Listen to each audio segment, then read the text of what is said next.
힘이 세며 전쟁에 능한 장수를 용사라고 하지 않을까요? 오늘 본문에 보면 요압의 아우 아비새를 소개하고 있습니다. 20절에서 21절 다시 한번 볼게요. 요압 아우 아비새는 그 3명 중 우두머리라. 그가 창을 휘둘러 300명을 죽이고, 얼마나 대단합니까? 창을 휘둘려서 300명을 죽였대요. 그리고 그 3명 가운데 이름을 얻었으니 21절, 그 둘째 3명 가운데 가장 뛰어나 그들의 우두머리가 되었으나 첫째 3명에게는 미치지 못하니라.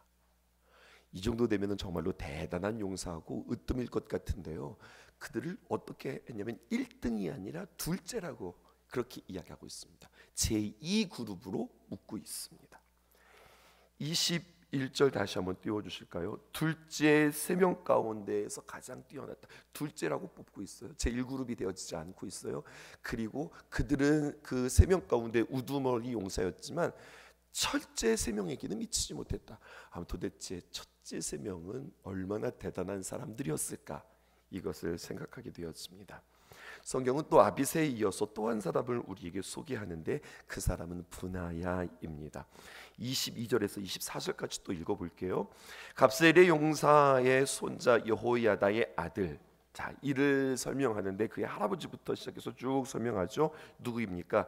브나야는 용감한 사람이라. 그가 모압 아리엘의 아들들을 죽였고 또 눈 올 때에 함정에 내려가서 사자 한 마리를 죽였으며 23절, 애굽 사람을 그 사람의 키가 5규빗이요 그 손에 든 창이 배틀채 같으나 그가 막대기를 가지고 내려가서 그 애굽 사람의 손에서 창을 빼앗아 그 창으로 죽였더라. 24절입니다. 시작. 여호야다의 아들 브나야가 이런 일을 행하였으므로 세 용사 중에 이름을 얻고 그렇게 이야기했습니다. 하지만 그도 마찬가지입니다. 25절에 보면은요, 30명 중에서 뛰어나나 첫째 3사람에게는 미치지 못했다, 이렇게 이야기해요. 두 번째 브나야를 우리에게 소개합니다. 그 사람 또한 분명히 용감한 사람 맞습니다. 22절에 보면은요, 모압 사람 2를 죽였고 사자도 죽일 수 있었던 사람입니다. 또 23절에 보면요, 키가 큰 애굽 사람을 죽였는데 그의 키와 또 그 적군이 가지고 있었던, 그 애굽 사람이 가지고 있었던 무기는 대단했습니다. 그런 장신과 그리고 엄청난 무기를 가진 이 사람을 그는 어떻게 상대했느냐? 막대기 하나 가지고 상대했어요. 마치 무슨 삼손을 보는 듯한 느낌이 듭니다.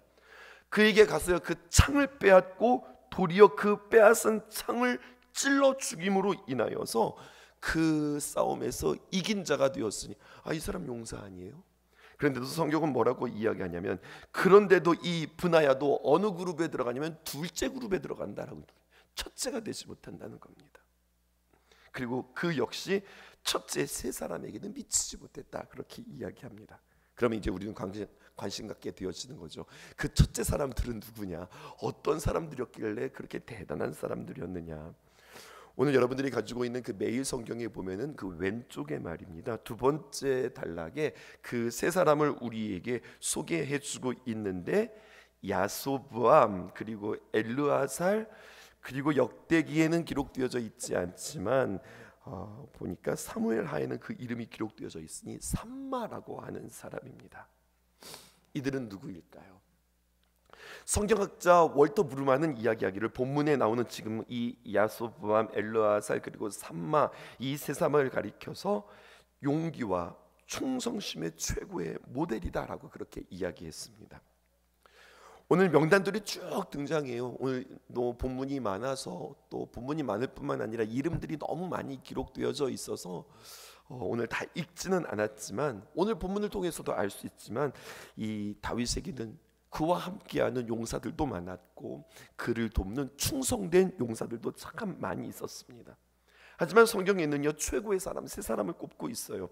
야소브암, 엘르아살 그리고 삼마라고 우리에게 이야기해주고 있습니다. 어떻게 이들이 이렇게 탁월하고 이들은 둘째 그룹이 아니라 첫째 그룹 제1그룹에 들어갈 수 있었을까요? 사연은 이렇습니다. 다윗이 아직 왕이 되어지기 전에 말입니다. 아둘람굴에 있을 때에 자신의 몸을 피신하여 다니면서 자신의 몸뿐만 아니라 자신의 마음도 많이 지쳐 있었어요. 그때 말입니다. 고향에 가지 못했죠. 계속해서 방황하는 인생이었는데 그때 혼잣말로 그가 했던 이야기가 있습니다. 당시 다윗의 고향이었던 베들레헴은 블레셋 군대가 장악하고 있었기 때문에 함부로 들어갈 수도 없었던 상황이었거든요. 쉽게 갈 수 없는 상황 속에서 탄식과 같이 그가 그냥 한마디 했어요. 그게 바로 무엇이냐면 어렸을 적 예루살렘 성문 곁에 있었던 그 우물물이 생각이 난다. 이렇게 생각하는 거예요. 우리로 말하면 옛날 우리 그 동네 내가 살던 그 동네 옆집에 있었던 그 막국수 생각이 난다. 이렇게 이야기하는 것과 똑같은 거예요. 너스렛처럼 이야기했는데요. 이 다윗의 탄식과 혼잣말을 그와 함께 있었던 세 명의 용사는 그것을 허투루 듣지 않습니다. 저들이 조용히 물러가서요. 다윗도 모르게 블레셋 군사들을 잘 피해가지고 예루살렘까지 가서 그 예루살렘 성문 우물 곁에 있는 그 우물에 가서 그 우물을 퍼가지고 와요. 이 사실을 알고 다윗이 깜짝 놀랍니다. 그리고 이 우물물을 받아들고 야 니들이 이 우물물을 어떻게 구했냐 이거 가지고 기뻐하는 것이 아니라 마시지 못합니다. 다윗이 기뻐하지 못합니다. 이게 어제 본문에 기록되어져 있거든요. 18절 볼게요. 이렇게 기록되어 있어요. 이 세 사람이, 그러니까 첫째 그룹 세 사람에 해당되어지는 거예요. 블레셋 사람들의 군대를 돌파하고 지나가서 베들레헴 성문 곁 우물물을 길어가지고 다윗에게로 왔으나 다윗이 마시기를 하반절입니다. 기뻐하지 아니하고 그 물을 여호와께 부어드렸다. 이렇게 이야기하는 거예요. 한번 생각해 보십시다. 그리고 제가 한번 질문해 볼게요. 이렇게 세 명의 용사가 자신을 위하여서 베들레헴 고향에서 우물물을 퍼가지고 왔을 때 다윗은 기뻤을까요? 기쁘지 않았을까요? 당연히 기쁘죠. 얼마나 감동이겠어요. 가슴 벅찼을 것입니다. 하지만 또다시 이 세 명의 용사들이 나중에도 또 그럴까봐 혹은요 자기 자신을 지키는 거예요. 어쩌면 자기 자신이 나중에도 그렇게 또 부탁할까봐 기뻐하지 않은 척합니다. 너무너무 감동하고 너무너무 기뻤고 좋았지만 그렇게 하지 않습니다. 다윗에게 있는 세 명의 용사, 그가 세 명의 용사를 대하는 이 다윗의 태도도 너무나도 귀하고 이 세 명의 용사가 다윗을 대하는 태도도 너무너무 귀한 거예요. 감동스러운 대목입니다. 그리고 19절에 이렇게 이야기합니다. 그가 서원해요. 뭐라고 말하나? 이르되 내 하나님이여 내가 결단코 이런 일을 하지 아니하리이다. 생명을 돌아보지 아니하고 갔던 이 사람들의 피를 얻지 마시리까? 이거는 물이 아닙니다. 이것은 이들이 생명을 담보로 한 피를 가지고 온 것입니다. 이렇게 이야기하는 겁니다. 이런 대접을 사람이 받을 수 없습니다. 멋지지 않아요? 다윗의 겸손함이 여기에 있는 거예요. 이들의 충성과 이들의 헌신은 이것은 사람이 받을 수 있는 게 아닙니다. 여기 다윗의 탁월함이 있어요. 이것은 사람이 받을 것이 아니라 하나님이 받을 것입니다 라고 하고서 이것을 마치 예물처럼 말입니다. 하나님 앞에 전제로 부어드립니다. 하반절 보실게요. 이렇게 기록하고 있어요. 그들이 자기 생명도 돌보지 아니하고 이것을 가져왔으므로 그것을 마시기를 원하지 아니하니라. 세 용사가 이런 일을 행하였더라. 성경이 이야기합니다. 다윗은 이 용사들의 섬김을 당연한 것으로 받지 아니하고 그 우물물을 물로 받지 않고 피로 받은 거죠. 얼마나 감동적인 표현이에요. 저 이 말씀 참 좋아해요. 다윗도 정말 대단하고 멋진 모습이에요. 그리고 그와 함께 있었던 세 명의 용사도 참 대단합니다. 그렇게 하나님께 바치는 거예요.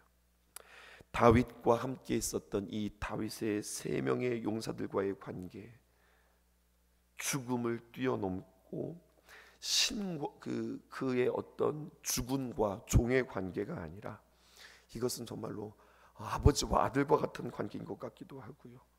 또 보잘것없는 그 한 우물물이 아니라 이것을 피로 고백하고 이것을 자신이 받지 않고 하나님께 돌리는 이들의 모습을 통하여서 그들이 서로 경고해 줄 뿐만 아니라 이게 탁월한 거죠. 그들과 하나님이 더욱더 가까워지는 역사가 오늘 성경에 기록되어져 있어요. 그리고 이것을 우리는 이렇게 한번 적용해 볼 필요가 있어요. 뭐냐? 우리에게 한번 적용해 볼게요. 각자 한 사람 한 사람이 우리가 예수님을 믿고 오늘 여러분들이 예배자가 되기까지, 여러분 내가 오늘 새벽 기도회의 그 기도자가 되어지기까지 우리는 고백합니다. 여러분들 결단하고 내 힘과 내 능력으로 내 신앙 내가 키워서 여러분들 이 자리까지 오신 거예요? 그렇지 않거든요. 주님의 은혜로 하나님께서 보내시고 하나님께서 예비하신 자들의 그 손길과 그들의 기도와 그들의 섬김을 통하여서 하나님의 은혜가 먼저 있었고 그들의 수고로운 귀한 섬김들을 통하여서 우리가 이곳에 있는 겁니다. 부모님 때문에 내가 이 자리에 있을 수 있기도 하고요. 또 친구 때문에 내가 여기 있을 수도 있을 것 같고, 어쩌면 어렸을 적에 교회학교 선생님 때문에 내가 여기 있을 수도 있을 것 같고, 나를 위해서 기도해 주셨던 집사님, 권사님, 장로님 때문에 내가 여기 있을 수도 있어요. 이건 바로 뭘까요? 그들의 피값이에요. 자칫 잘못하면 그냥 우물물 정도 생각하기 쉬워요. 그냥 오락오락해 가지고 제가 교회 갔잖아요. 노는 마음으로 제가 교회 갔잖아요. 근데 그것이 아니라 오늘 성경은 바로 무엇이냐? 그들의 헌신과 그들의 사랑은 핏값이었다. 우리가 그것을 그렇게 고백할 수 있을까? 우리가 받은 것이 이게 귀한 은혜인 것임을 우리가 고백할 수 있을까? 이것이 성숙한 성도의 고백이라고 오늘 성경은 우리에게 이야기해요. 가져온 사람의 물을 핏잔으로 볼 수 있는 사람이, 더 나아가 예수님께서 나를 위하여서 실제로 흘려주신 그 피가 나에게는 보배로운 피입니다. 보혈로 고백할 수 있는 사람이 여러분 정말로 귀한 성숙한 사람이라고 우리에게 이야기해주고 있습니다. 그 누군가의 섬김이, 더 나아가 예수 그리스도의 귀한 보혈이 오늘 내게 큰 울림이 되어질 수 있기를 주님의 이름으로 축복해요. 그런데요, 이렇게 해석하면서 오늘 25절을 보니까 더 놀라운 말씀이 기록되어져 있어요. 25절 볼게요. 30명 중에 뛰어나나 첫째 사람에게는 미치지 못했다, 그렇게 이야기했죠. 그러니까 진짜 첫째 사람들의 용사들은 어떤 사람들이에요? 그들이 싸움도 잘하고 힘도 세고 용맹스럽기도 있었지만 그들에게 없었던 것 한 가지가 더 있었으니 그들에게는 무엇이 있었던 겁니까? 사랑이 있었던 거죠. 그런데요, 이 25절의 상반절과 하반절이 매끄럽게 이어지지 않습니다. 30명 중에는 뛰어나나 첫째 사람에게는 미치지 못하니라. 미치지 못했던 그들, 둘째 그룹에 해당되어지는 그들을 다윗이 글을 세워 시위 대장으로 삼았다, 이렇게 이야기해요. 저 같으면 그러지 않을 것 같은데, 나를 정말로 사랑해주고 나를 위하여서 목숨까지 내주는 그들을 시위대장, 그 첫째 그룹의 세 사람 가운데 한 사람을 시위대장으로 삼을 것 같은데, 다윗 좀 보세요. 이 다윗의 탁월함을 보세요. 어떻게 쓰면 되냐? 그 둘째 그룹 가운데에서 시위대장을 삼습니다.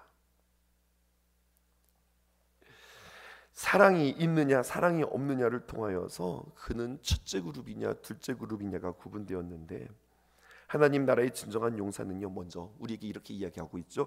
진정한 용기를 넘어서 사랑이 있어야 된다고 우리에게 이야기하고, 사랑이 있을 때 우리는 하나님이 보시는 진정한 용사, 하나님께서 쓰시는 사람 될 수 있다, 이렇게 적용할 수 있거든요. 이 사람들은 세 사람의 용사에 미치지 못했지만, 그런데 이 사람들을 이렇게 해놨어요. 어떻게 해요? 그 사람들 중에 시위대장으로 삼았다고요. 이게 중요한 포인트입니다.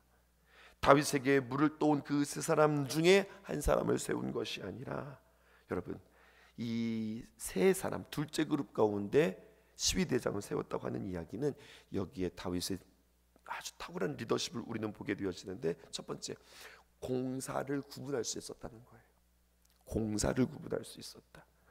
내게 충성스러운 사람과 나를 사랑해 주는 사람과 내 최측근에 있었던 내 최측근에 있었던 사람을 요직에 세우는 것이 아니라 그 사람의 소명, 그 사람의 일, 그 사람의 적성, 그 사람의 달란트에 따라 그 자리에 포지션을 주는 거예요.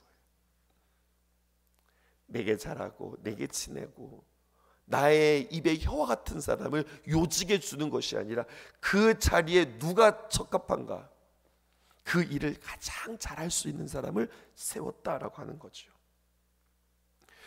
이 모습을 보면서 우리 또한 마찬가지입니다. 하나님의 귀한 일들을 감당하고 하나님의 귀한 사역들을 감당할 때 때로는 우리에게 이러한 냉철함이 있기를 주님의 이름으로 축복합니다. 그저 좋은 사람만 곁에 두는 것, 이것이 아니라 내게 칭찬해주고 또 나를 응원해주고 나를 사랑해주는 사람만 내 곁에 두는 것이 아니라 하나님의 관점에서 조금 더 객관적으로 보아서 나는 이 사람이 좋지만 그래도 이 일은 그 사람이 적합하겠다라고 생각할 때 그 사람의 그 포지션을 주는 것, 이러한 선택도 아주 중요한 것이라 할 수 있겠습니다. 마지막 한 가지 더 볼까요? 우리가 읽지는 않았지만 오늘 본문 후반부에 보여지면은 쭉 명단들이 기록되어지는데 이들이 이름만 기록되어졌지 이들이 무슨 일을 했습니다, 무슨 일을 했습니다, 행적이 기록되어져 있지는 않아요. 그러나 출신지나 혈족이 언급되어지면서 다양하게 그들을 지금 강조하고 있는데 우리가 이 명단 가운데 주목하게 되어지는 명단 하나가 있어요. 그게 바로 누구냐면 햇사람 우리아입니다. 오늘 역대기 기자는 우리아를 빼놓지 않습니다. 누구지요? 그는 햇사람이라고 이야기했지요. 그러므로 그가 지금 이스라엘의 민족의 정통의 사람이 아니라는 것을 우리는 알 수 있습니다. 하지만 그 이방인이 이 명단에 언급되어지는 것이 문제가 되어지지는 않아요. 왜냐하면 이들은 출애굽 때부터 이미 하나님을 믿고 할례까지 받았던 이스라엘에 속했던 사람들이 바로 헷 족속이기 때문에 그렇습니다. 햇사람 우리아. 햇사람 우리아가 여기 다윗의 큰 용사들의 명단에 끼었다라고 하는 사실은 이건 굉장히 놀라운 일이에요. 그는 밧세바의 남편입니다. 그리고 그는 누구에 의하여서 죽임을 당한 사람입니까? 다윗에 의하여서 죽임당한 사람입니다.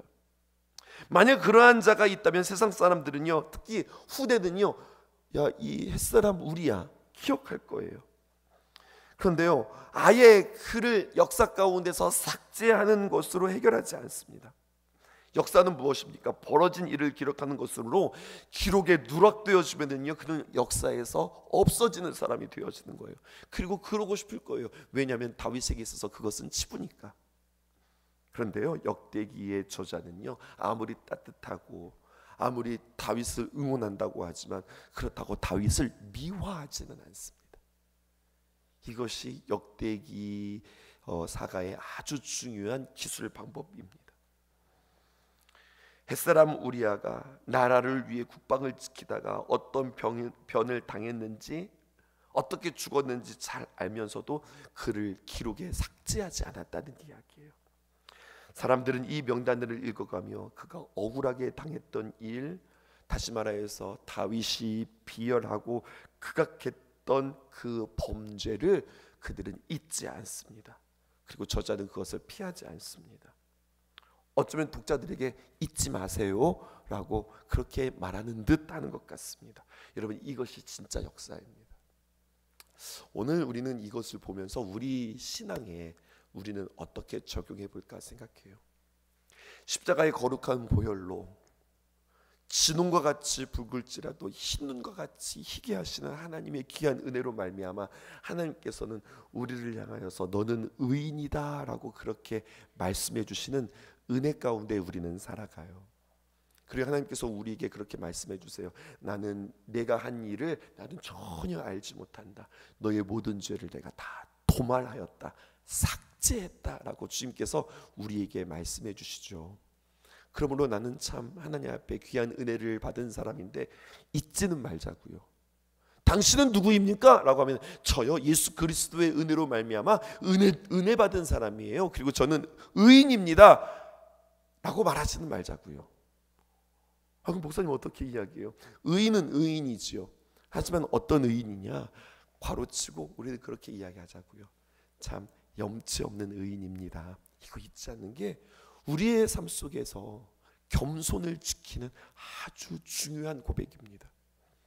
하나님께서 잊으셨던 그 죄를 우리는 낱낱이 기억하면서 내가 그랬던 사람이야 이것을 잊지 않는 것, 그거 좋은 신앙은 아닌 것 같아요. 주님도 잊으셨다는데 나도 잊을 필요는 있겠죠. 하지만 내가 어디서부터 구원받았는가, 내가 어디서부터 주님의 귀한 은혜로 인하여서 건짐받았는가, 나의 처음 시작은 잊지 말자고요.